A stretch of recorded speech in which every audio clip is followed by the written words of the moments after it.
ለማድረግ ያለውን ሐሳብ ልንገራችሁ። ከዘፍጥረት እስከ ራእይ ሐሳቡ ሲጠቀለል ምንድነው እግዚአብሔር ሐሳብ ብትሉት ይሄ ነው ሐሳቡ። ምን? በሰማይ ያለውን ሁሉ ደግሞ በምድር ያለውን ሁሉ ራስ በሆነው በክርስቶስ መጠቅለል።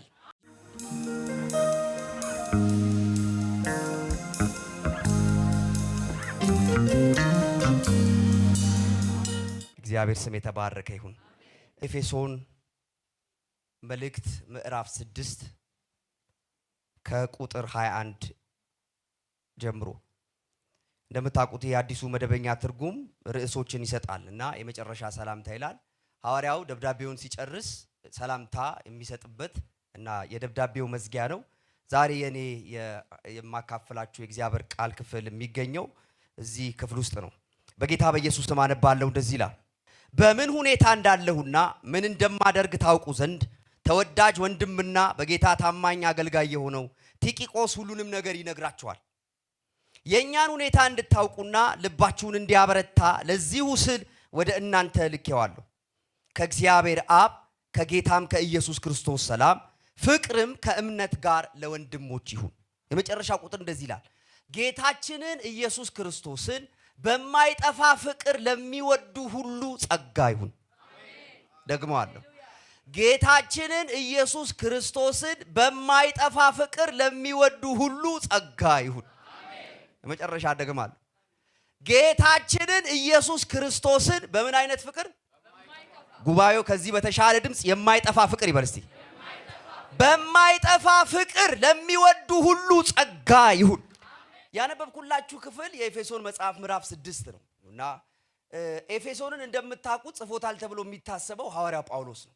ሐዋርያው ጳውሎስ እስር ላይ ሆኖ ከጻፋቸው ደብዳቤዎች መካከል አንደኛው የኤፌሶን ደብዳቤ ነው። እንግዲህ ፕሪዝን ኢፒስትልስ የሚባሉት ወይም የእስር ቤት ደብዳቤዎች ከሚባሉት ውስጥ አንደኛው ነው። ቆላሲያስ፣ ፊልጵስዩስ፣ ፊልሞናን እዛ ሆኖ የጻፋቸው ደብዳቤዎች ናቸው እንደምታውቁት። ኤፌሶን ትንሽ ለየት ይላል ሲጽፈው። ለየት ባለ ሁኔታ ነው የጻፈው። ሁሉንም እስር ቤት ይጻፋቸው እንጂ ለምሳሌ ፊልጵስዩስን ሲጽፍ የፊልጵስዩስ ዋና ሐሳብ በሮም ታስሮ በነበረበት ጊዜ ተልኮለት ስለነበረ ስጦታ አመሰግናለሁ የሚል የምስጋና ደብዳቤ ነው ፊልጵስዩስ። ቆላሲያስ ደግሞ የስተት ትምህርት ተነስቶ ስለነበረ በቆላሲያስ ቤተክርስቲያን ውስጥ እና ለዛ የሚሆን መልስ የነበረውን ብዥታ የሚያጠራ በኢየሱስ አምላክነት ላይ ተነስቶ የነበረ ብዥታ ስለነበር እሱን የሚያጠራ መልእክት ነው ደብዳቤው የቆላሲያስ ደብዳቤ እና የስተት ትምህርትን ለማስተካከል ነው የጻፈው ቆላሲያስ። ፊሊሞና ደግሞ ብቸኛ የግለሰብ ደብዳቤ ነው እንደምታውቁት። አንድ ምዕራፍ 25 ቁጥሮች አሉት። የሚጽፍለት ፊልሞና ለተባለ በቆላሲያስ ይኖር ለነበረ ከበርቴ ነው እና አናሲሞስን ይመለከታል ደብዳቤው። አናሲሞስ እዚህ ላችሁ እንደሆነ በቆላሲያስ ይኖር የነበረ ፊልሞና ጋር ይኖር የነበረ ሰው ነው እና ይሰርቅና ከፊልሞና ይጠፋል እና ሲጠፋ ሰውየው ሮም ይታሰራል። አናሲሞስ ሲታሰር ደግሞ ምን አይነት የተወደደ ሌባ ነው! ጌታ ሲራራለት ሐዋርያው ጋር ታሰረ። ሰውየው ታሪኩ ተቀየረ። አረ ኢየሱስ ያድናል። ይኸውላችሁ ሰዎች እናንተ ጋር መጥተው ኢየሱስን ይገናኝላችሁ። ልጅ እያለን ትዝ ይላችኋል።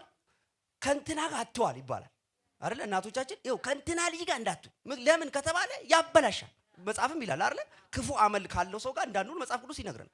ስትውሉ ያበላሻል እና በዛ ዘመን ከጳውሎስ ጋር እንዳትውል የሚባል ይመስለኛል። ለምን ካላችሁ ሰውየው ካገኛችሁ እርግጠኛ ሁኑ ጴንጤ ያደርጋችሁ። ሐዋርያውን ተገናኝቶት ትዝ ይላችኋል አይደል?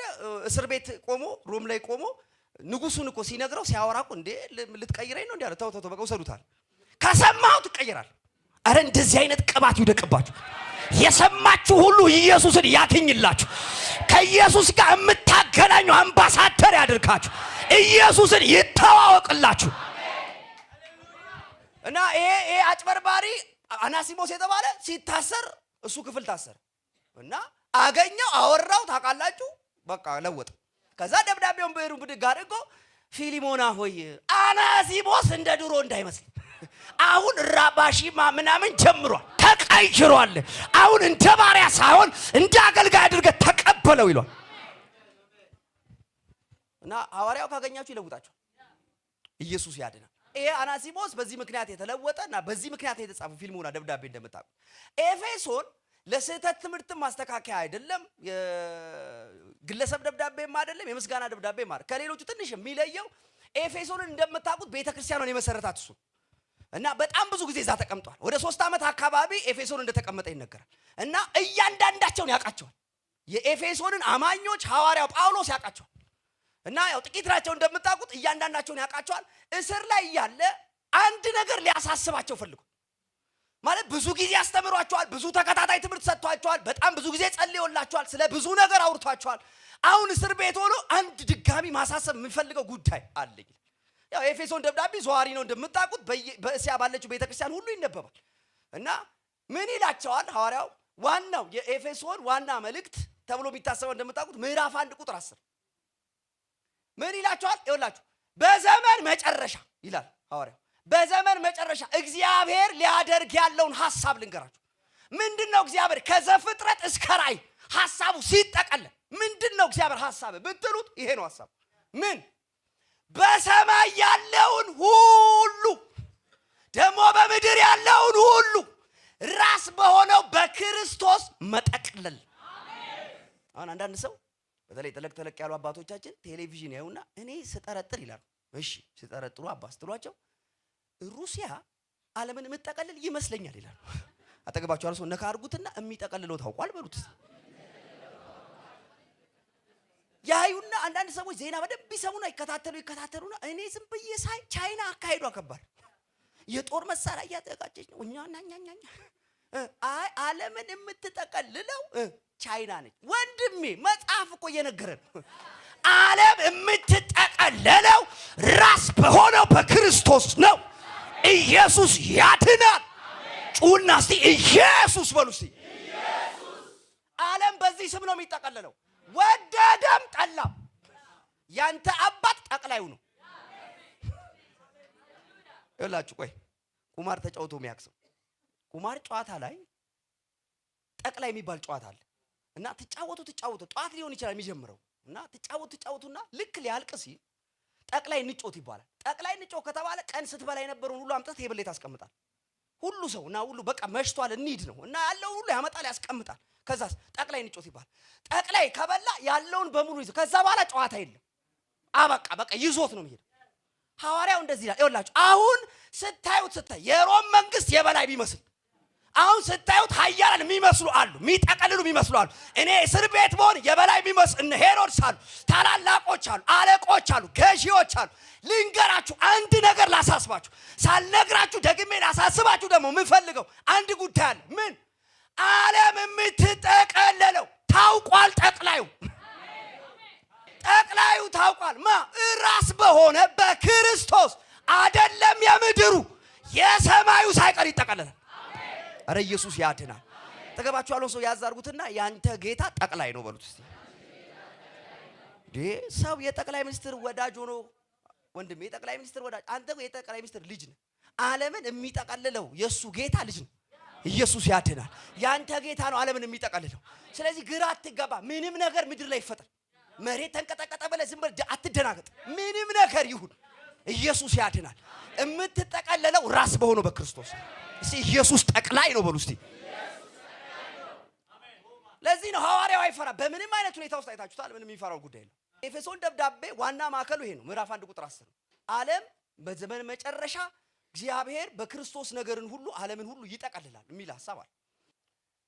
ለሁለት የተከፈለው ሐዋርያው ብዙ ጊዜ አጻጻፉን አይታችሁ ከሆነ ከምዕራፍ 1 እስከ ምዕራፍ 3 ከምዕራፍ 3 ከ4 ደግሞ እስከ ምዕራፍ 6 ለሁለት የተከፈለ ሐዋርያው ብዙ ጊዜ ደብዳቤዎቹን ሲጽፍ በክርስቶስ የተደረገልን ነገር ይነግረናል።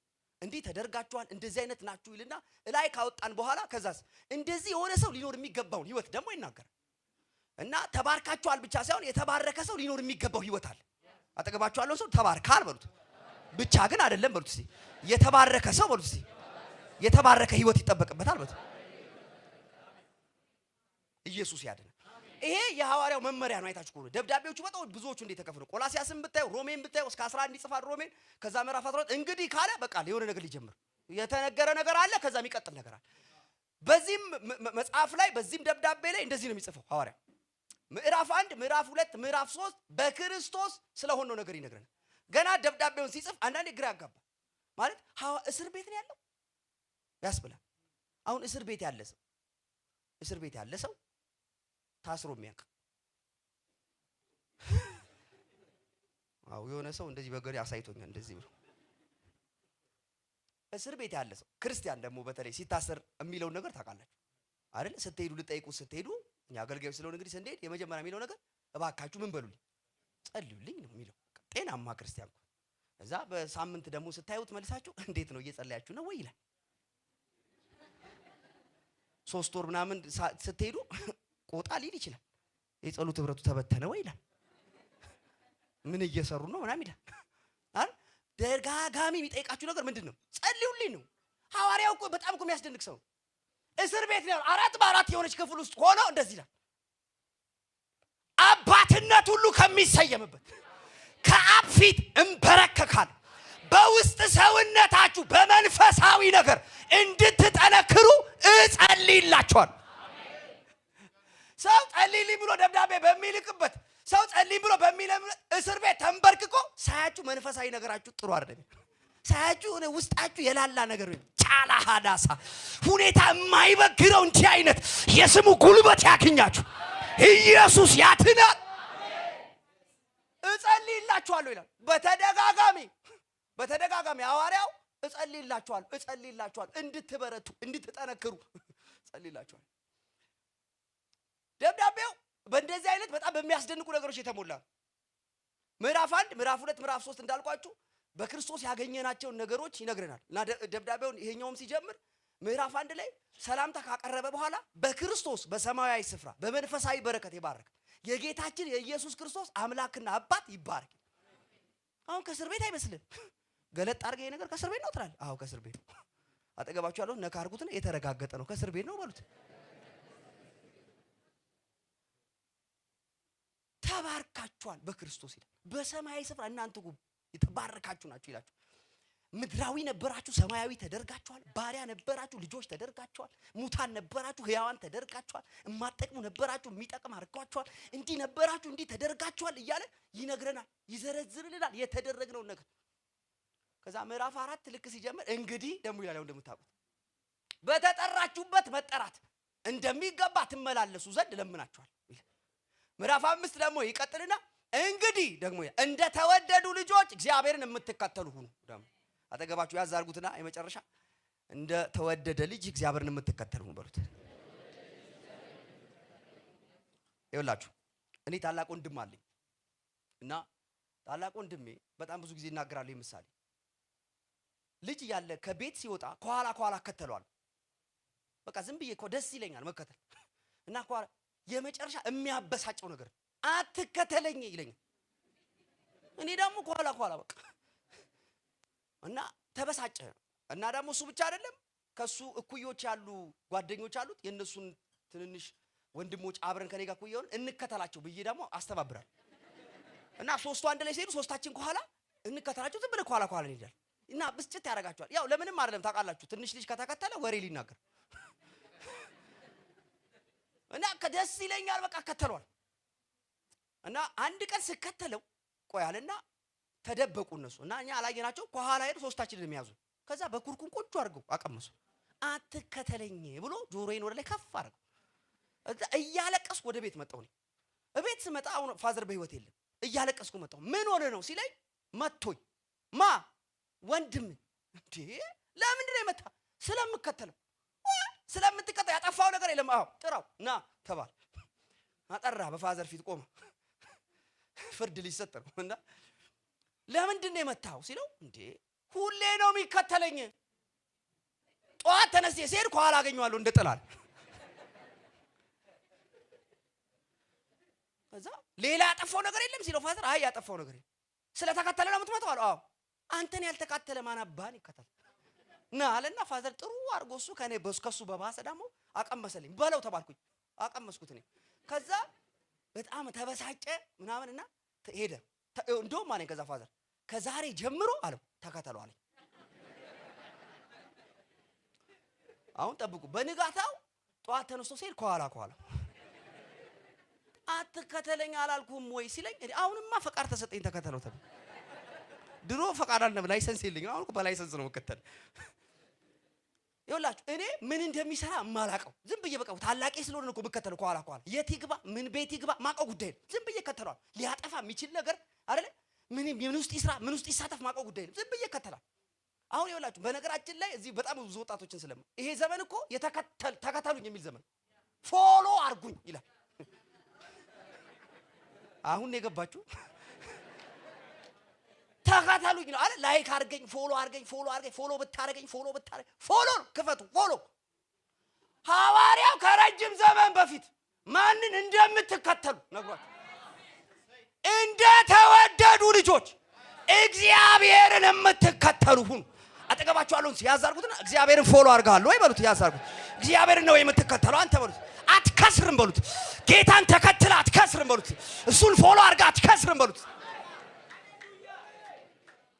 ይኸውላችሁ በዚህ ምድር ላይ በጣም እኮ ጥሩ ናቸው ጥሩ ዜና ያቀርባሉ ብለን ፎሎ ያደረግናቸው ሰዎች ድንገት ሲከረበቱ አይተናል። ድንገት እንትናቸው እንዲህ በጌታ በኢየሱስም አንፎሎ ወደ ምን እንደሆነ ተከትለ የሆነ ቀን ቅይር ይላሉ። ይሄው በብዙ ሚሊዮን ዓመት አይደለ ሰው በምድር ላይ መኖር ከጀመረ ጊዜ ጀምሮ ሰው እግዚአብሔርን ተከትሎ ከስሮ ያውቅ። ኢየሱስ ያድናል፣ እሱ ያከብራል፣ እሱ ከፍ ያደርጋል፣ እሱ ሰው ያደርጋል። ተከትሎት የከሰረ ሰው የለም። ታናናሾችን ታላላቅ አድርጓል፣ የወደቁትን ከፍ አድርጓል፣ የታመሙትን ፈውሷል። ኢየሱስን ተከትሎ የከሰረ ሰው የለም። ያዛርጉትና ኢየሱስን ትከተላለህ ወይ በሉት እስቲ። በልጅነታችን እኮ እንዲህ ብለናል፣ የጌታ መንገድ በቃ ይሄ ነው መዝሙራችን፣ ይሄ ነው። አሁን ልጅ ስከፍ ስንል ነው አጠገባችሁ ያዛርጉትና ኢየሱስን ተከተል አትከስርም በሉት። ሐዋርያው በዚህ ደብዳቤ ላይ የሚነግረን አንድ ነገር እግዚአብሔርን ፎሎ አድርጉ፣ እሱን ተከተሉት። ለምን አትከስሩ? ለምን ዴስቲኒያችሁ የታወቀ። እግዚአብሔርን ተከትሎ የወደቀ ሰው አናውቅም። እግዚአብሔርን ተከትሎ የከሰረ ሰው አናውቅም።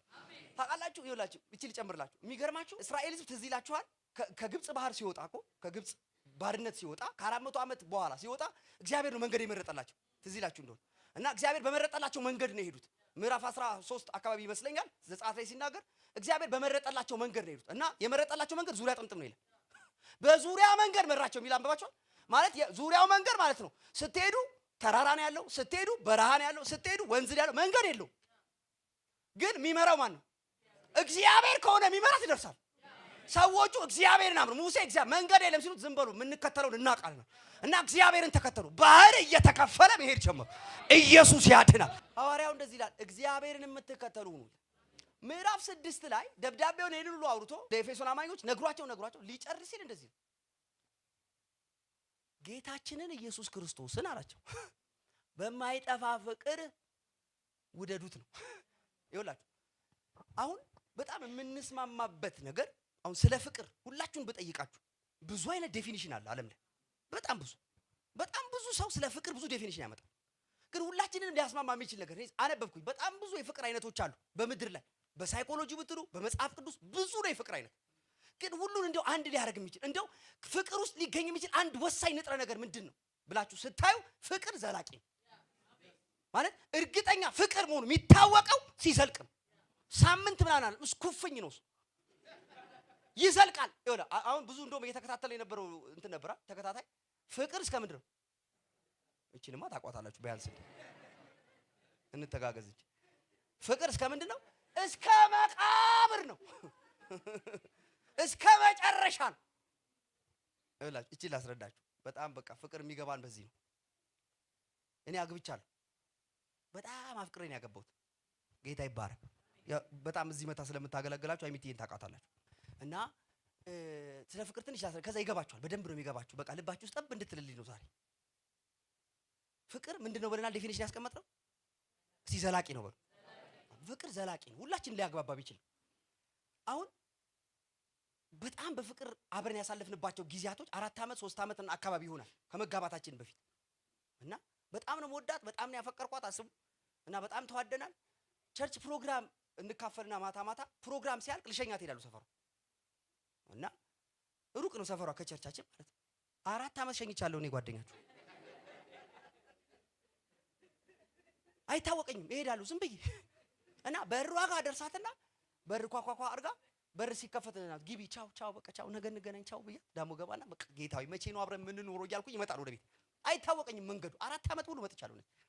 እቤት አስገብቻት እቤት ከገባው በኋላ ደግሞ ስልኬን አነሳለሁ። አሁን ያፈቀረ ሰው ነው ይሄን የሚረዳኝ። ስልኬን አነሳና ደግሞ እደውላለሁ። ሄሎ፣ አቤት የኔ ቆንጆ ገባሽ? በር ላይ አድርሻለሁ እኮ።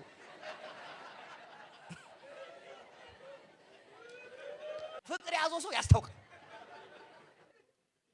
የሚያይ ሰው ነው እየተጃጃልክ ነው የሚያውቀው። አንተ ፍቅር ይዞ በቃ አታውቀውም። በቃ ምን ይየው እንግዳ ሽባ ነው የሚያደርግ። ምንም አይነት እውቀት ይኑር፣ ምንም አይነት ሰውን ፍቅር ሲይዝ ያስታውቃል። በቃ መጣች ይላል። እንደዚህ ብሎ ሲሄድ የነበረ ልጅ በቃ ስብር ይላል። የደረሰባቸው ነው የሚያውቁት።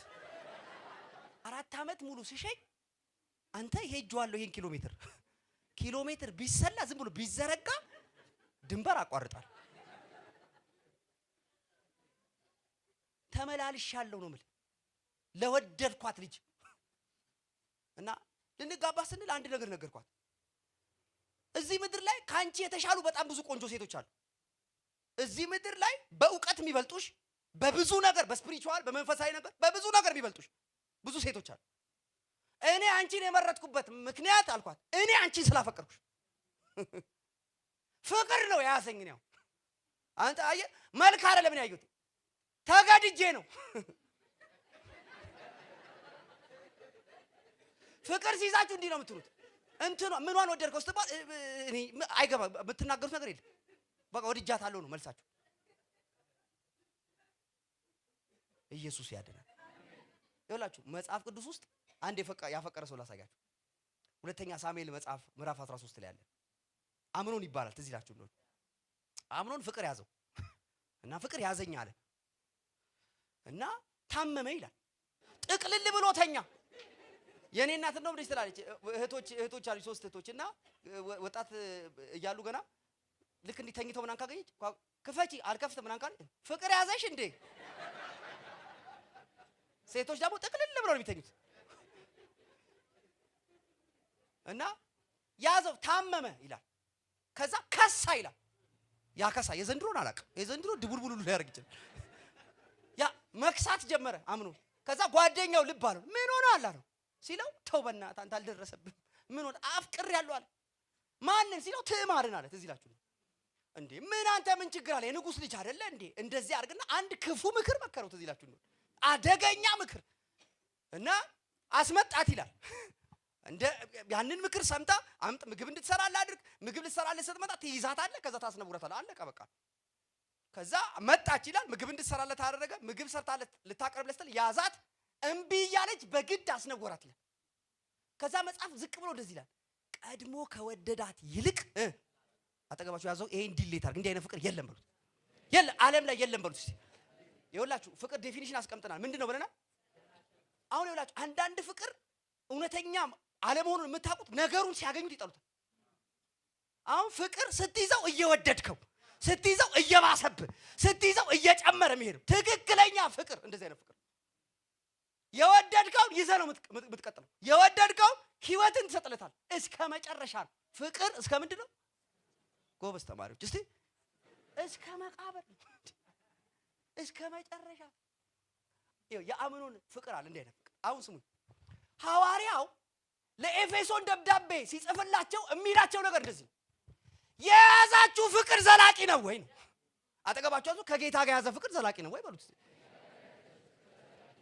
አሁን አያችሁ አንዳንድ ሰው ቤተክርስቲያን የሚመጣው የሚፈልገው ነገር አለ። አሁን ፍቅር አይደለም ያመጣው፣ በተለያየ ምክንያት ይምጣ እኮ፣ ግን በፍቅር ምክንያት ካልሰነበተ አደገኛ ገባ። ፈልገ የመጣውን ነገር ስታገኘው በጣም ብዙ ሰው አጋጥሞኛል። ከቤተክርስቲያን ሄደ እስኪ ነዳ ነው። ከዛስ በእግሩ የሚመጣ የነበረ ሰውዬ ሲነዳ ታገኘው። ቢዚ ነው መንገዱ ምን ይላል። በእግር አቆራርጠ መጣ። ስራ የለኝም ብሎ ስራ ሲሰጠው ላታገኘው ትችላል። ትዳር የለኝም ብሎ ትዳር ሲሰጠው የለም። አጠገባችሁ ያለውን ሰው በምንም ሁኔታ ጌታን ውደድ በሉት። አጠገባችሁ ይኸውላችሁ ሐዋርያው የያዛችሁ ፍቅር የማይጠፋ ነው ወይ ይላችሁ። የያዛችሁ ፍቅር ዘላለማዊ ነው። እንደውም ያኛው እንግሊዘኛው ደግሞ አንዳይንግ ላቭ ነው፣ የማይሞት ፍቅር ነው የያዛችሁ። ህያው ነው ወይ ፍቅራችሁ? ለጌታ ያላችሁ ነገር ያው በምንም ሁኔታ ውስጥ እወደዋለሁ ትላላችሁ። ይኸውላችሁ ይሄ ትንቢታዊ መልእክት ነው ብዬ አምናለሁ። ለኤፌሶን ደግሞ ራእይ መጽሐፍ ትዝ ይላችኋል። ራእይን መጽሐፍ ምዕራፍ 2 ላይ ኢየሱስ ክርስቶስ ተገልጦ በፍጥሞ ደሴት ለሐዋርያው ዮሐንስ መልእክት ሲነግረው ለመጀመሪያ ለኤፌሶን ቤተክርስቲያን መልእክት እንዲህ ብለህ ጻፍልኛል። ታውቃላችሁ ሁሉን ነገር አፕሪሺየት አደረገና ከዛ እንደዛ አይ የቀድሞ ፍቅርህን ድሮ ተወደኝ እንደነበር እየወደድከኝ አይደለም አለ ጌታ። አያችሁ ሐዋርያው ገብቶታል። ከሆነ ጊዜ በኋላ ጸሎታቸውን እንደሚቀንሱ፣ ቸርች መሄድ እንደሚቀንሱ፣ ገንዘብ መስጠት፣ ለእግዚአብሔር ያላቸው ህይወት መስጠት፣ ያላቸውን ነገር ሁሉ መስጠት የሚያቆሙበት ጊዜ እንደሚመጣ ጠርጥሯቸዋል። እና የሆነ ጊዜ ላይ ይወዱ የነበሩ ያፈቅሩ የነበሩ ይሰጡ የነበሩ ሰዎች የሆነ ጊዜ ላይ ሊተው እንደሚችል ሐዋርያው ሳይበራለት አልቀር እና የኤፌሶን አማኞች ይላቸዋል የወደዳችሁት በማይጠፋ ፍቅር ነው ወይ ይላቸዋል። አያችሁ ሰው ይወላችሁ እንግዲህ እኔ እንደወደድኩ ነገርኳችሁ፣ እንዳፈቀርኩ ነገርኳችሁ። ሰው ወዶ ምድራዊ ለሆነው ምድር ላይ ለሚያልቀው ትዳር ምድር ላይ ዘላለማዊ ለማይሆን ለማይቀጥለው ለዚህ ነገር እንኳን ምን ያደርጋል? ለወደደው ነገር የሙጥኝ ይላል። ያለውን ሁሉ ይሰጣል፣ ገንዘቡን ይሰጣል፣ ህይወቱን ይሰጣል አይደል? ፍቅር ሲባል ያለን ሁሉ ነው የምትሰጠው። ነጭ አሻንጉሊት ይዘህ ትሄዳለህ። ትንሽዬ በዚህ ወር ሰጥተህ በሚቀጥለው ነጭ ትልቅ ደግሞ ሌላ ተሸክመ ደግሞ ቀይ ይዘህ ትሄዳለህ። አይ ስጦታ ሰጥቻት ነበር በዚህ ዓመት ይበቃታል ትላለህ። አምጣ የተባልከውን ነገር ሁሉ ትሰጣል። ያለህን ነገር ደሞዝን አማጠት ትሰጣል። ለምን? ፍቅር ነው ያዘ። የሚገባ አንተ ብቻ ነው እና የያዛቸው ናቸው። እኔ ብዙ ሰው እረዳለሁ። አትሰስትም። እስቲ እግዚአብሔር ቤት ና። ለዚህ ነው አሁን የወደደ ሰውና ያልወደደ ሰው ያስታውቃል። ጌታ እንደዚህ ብሎ ነው የመጣሁት። እኔ የሚገርማችሁ እግዚአብሔር ቤት ፍቅር ካለ ያዛችሁ አትሰነብቱ። ምንም ቢደረግላችሁ እናንተ ለማሰንበት የትኛውንም ነገር ቢከፈል አትሰነብቱ። ፍቅር ከያዛችሁ ደግሞ ብትገፉ አትወጡ። እግዚአብሔር ቤት የሚያሰነብታችሁ ነገር የእግዚአብሔር ፍቅር፣ ጌታን የወደዳችሁበት ፍቅር፣ የተወደዳችሁበት ፍቅር ሲገባችሁ እና ለዚህ ፍቅር ምላሽ ስትሰጡ እግዚአብሔር ቤት ተሰነብታላችሁ። እናንተ ለማምለክ አትጎተጉቱ፣ እጆቻችሁን ትዘረጋላችሁ። ገና ሙዚቃ ድምጽ ስትሰሙ የተደረገላችሁ ነገር ይገባ። በፍቅር የወደቃችሁ ናችሁ። እወድሃለሁ ለማለት አይተናነቃችሁ። ኢየሱስ ያድናል። በዚህ ፍቅር ተወደሃል በሉት። በማይጠፋ ፍቅር ተወደሃል በሉት። ጌታን እንደዚህ ውደደው አንተም በሉት። አንድ ነገር በማድረግ ነው ምን ጨርሰው። አያችሁ እግዚአብሔር ቤት እንዳልኳችሁ ስትወዱ ጌታን ስታፈቅሩ አትጎተጎቱ። አስራት ክፈል እየተባለ ትምህርት አይሰጥም። በቃ አልደረሰም እንደ ወሩ ነው የምትለው። ያለን ሁሉ አምጥተህ ትሰጣለህ። ልክ ጮኛህን ትሪት እንደምታረገው ከዛ በተሻለ ነው እግዚአብሔር ቤት ልትኖር የሚገባ። አገልግል ስትባል አይ እኔ እኮ በዘንድሮ አይመቸኝ እኔ ቢዚ ነኛው ታውቃላችሁ እንዴ? የት ነኝ? መጨረሻ እኮ ሰማይ ነው። እንገናኛለን እኮ ሰማይ። አጠገባችሁ ያሰውና ሰማይ እንገናኛለን እኮ በሉት። ያለህን ሁሉ አትሰስትም። ገንዘብን አትሰጥ አይደል? ፍቅረኛ ሲበርደት እኮ ኮትን ካንደ እንደንትና እንደ የምታወልቀው አድርገህ እኮ አልብሰሃል እኮ። ለእግዚአብሔር ቤት ሲሆን ቆይ ይሄ ነገር በብሉይ ኪዳን በአዲስ ኪዳን ስጥ ዝም ብለህ ኢየሱስ ያድናል። ሐዋርያው እንደዚህ ይኸውላችሁ ሐዋርያው በፍቅር የወደቀ ነው።